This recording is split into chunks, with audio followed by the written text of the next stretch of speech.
ಹುಯಿಲ್ದೊರೆ ಗ್ರಾಮ ಪಂಚಾಯಿತಿ ವ್ಯಾಪ್ತಿಯಲ್ಲಿರುವ ಹುಯಿಲ್ದೊರೆ ಟು ಮಣ್ಣಮ್ಮ ದೇವಸ್ಥಾನಕ್ಕೆ ಹೋಗುವ ರಸ್ತೆ ಮಧ್ಯೆ ಸಿಗುವ ಕಿಲಾರದಹಳ್ಳಿ ಹತ್ತಿರ ಸುಮಾರು 1 ಕಿಲೋಮೀಟರ್ನಷ್ಟು ರಸ್ತೆಯನ್ನು ಕಿತ್ತು ಜಲ್ಲಿ ಹರಡಿರುತ್ತಾರೆ.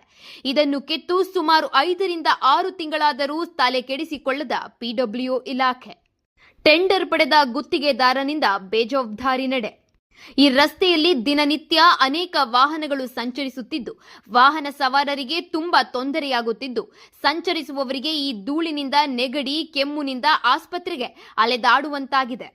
ಅಲ್ಲದೆ ಸುತ್ತಲಿನ ರೈತರ ಬೆಳೆ, ಗಿಡ, ಮರಗಳ ಮೇಲೆ ಧೂಳು ತುಂಬಿದ್ದು, ದನಕರ, ಕುರಿ, ಮೇಕೆಗಳ ಮೇವಿಗೂ ತೊಂದರೆಯಾಗುತ್ತಿದೆ.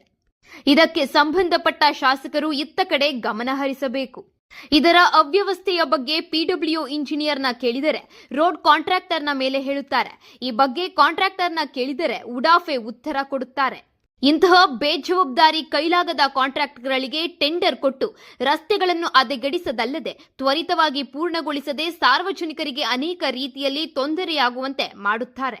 ಇಂತಹ ಬೇಜವಾಬ್ದಾರಿ ಗುತ್ತಿಗೆದಾರರು ಮತ್ತು ಅಧಿಕಾರಿಗಳ ವಿರುದ್ಧ ಶಿಸ್ತು ಕ್ರಮ ಕೈಗೊಳ್ಳಬೇಕೆಂದು ಸಾರ್ವಜನಿಕರು ಈ ಮೂಲಕ ಶಾಸಕರಲ್ಲಿ ಮನವಿ ಮಾಡಿಕೊಳ್ಳುತ್ತಿದ್ದಾರೆ.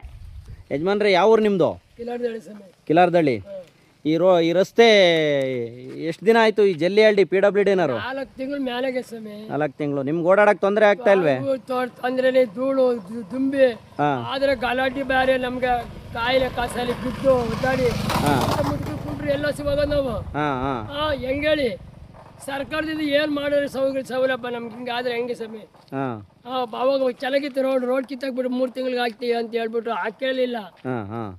ಅಲ್ಲ, ಈಗ ಸೆಪ್ಪೆಗಳ ಮೇಲೆಲ್ಲ ಈ ಧೂಳು ಕೂತೈತಲ್ಲ, ದನಗಳಿಗೆ ಜಲಕ್ಕೆ ಎಲ್ಲ ಕಾಯಿಲೆ ಧೂಳು ಹತ್ಬಿಟ್ಟು ಏನು ನೋಡಕ್ ಆಗೋದಿಲ್ಲ ಸ್ವಾಮಿ. ಹಂಗಾಗಿ ನಿಮ್ಗೂ ಈಗ ಹುಷಾರಿಲ್ಲದ ಅದೇ ತರ ಈ ಧೂಳೆಲ್ಲ ಕುಡ್ದೆ ದಿನ ಹಾಲು ಹತ್ಕೊಂಡ್ ತಗೊಂಡು ಹೋಗ್ಬೇಕು ಹೊಲದಲ್ಲಿಗೆ ಡೈರಿಗೆ. ಧೂಳು ಕುಡಿದ್ಬಿಟ್ಟು ಗಾಡಿಗೆ ಧೂಳು ಕುಡಿದ್ಬಿಟ್ಟು ಹಿಂಗಾಗಿರೋದು ನನ್ಗೆ. ಈಗ ಥಂಡಿ ಬೇರೆ, ಮುಖ ಎಲ್ಲ ಒಡೆದೋಗಿರುತ್ತೆ. ಏನ್ ಹೇಳಕ್ ಇಷ್ಟಪಡ್ತೀರಾ ಇವ್ರಿಗೆ, ಅಧಿಕಾರಿಗಳಿಗೆ? ಏನ್ ಹೇಳ್ತೀರ ಅವ್ರು ತಿಳ್ಕೊಬೇಕಲ್ಲ ಸ್ವಾಮಿ. ನಾವ್ ಏನ್ ಹೇಳೋಣ ಇವಾಗ? ಗೌರ್ಮೆಂಟ್ ಸರ್ಕಾರದ ಬಿಲ್ ಆಗ್ಲಿಲ್ಲಪ್ಪ ಅಂದ್ರೆ ಯಾಕೆ ಮಾಡ್ಬೇಕಾಯ್ತು? ನಾವ್ ಇನ್ನೇನ್ ಮಾಡೋದು ಹೇಳಿ? ಹೌದು, ಮಾಡ್ಕೊಡ್ಬೇಕು. ಸಾರ್ವಜನಿಕರಿಗೆ ತೊಂದರೆ ಆಗೋದನ್ನ ಆದಷ್ಟು ಬೇಗ ಮಾಡ್ಕೊಡ್ಬೇಕು. ಹೌದು. ಆಗಿದ್ರೆ ಕೈ ಹಾಕ್ಲೇಬಾರ್ದು, ಮಾಡಿದ್ರೆ ಮಾಡ್ಬೇಕಾಯ್ತು. ಇಲ್ಲಪ್ಪ ಕೈಲಿ ಹಾಕಿದ್ರೆ ಸುಮ್ಮನೆ ಇರ್ಬೇಕಾಯ್ತು. 3 ತಿಂಗಳು ಆಯ್ತು, ಸುಮ್ಮನೆ 4-5 ತಿಂಗಳ ಮ್ಯಾಲೆಗೆ ಸ್ವಾಮಿ. 4-5 ತಿಂಗಳ ಮೇಲೆ ಆಯ್ತು. ಮಳೆ ಹೋಗ್ಲಿ ಮಾಡ್ತೀವಂದ್ರು ಇದೇ ಇಲ್ಲ. ಸರಿ ಸರಿ ಸರಿ ಸರಿ. ಒಟ್ಟಿನಲ್ಲಿ ಈಗ ಅಧಿಕಾರಿಗಳು ಆದಷ್ಟು ಬೇಗನ ಇದನ್ನ ಕ್ಲಿಯರ್ ಮಾಡಿಕೊಡ್ರಿ, ನಮಗೆ ರೋಗ ಮುಕ್ತ ರಸ್ತೆ ಮಾಡಿಕೊಡ್ರಿ ಅನ್ನೋ ಮಟ್ಟಕ್ಕೆ ಕೇಳ್ತಾ ಇದ್ದೀರಾ ನೀವು? ಹಾಂ, ಸರಿ ಸರಿ, ಆಯಿತು ಸ್ವಾಮಿ.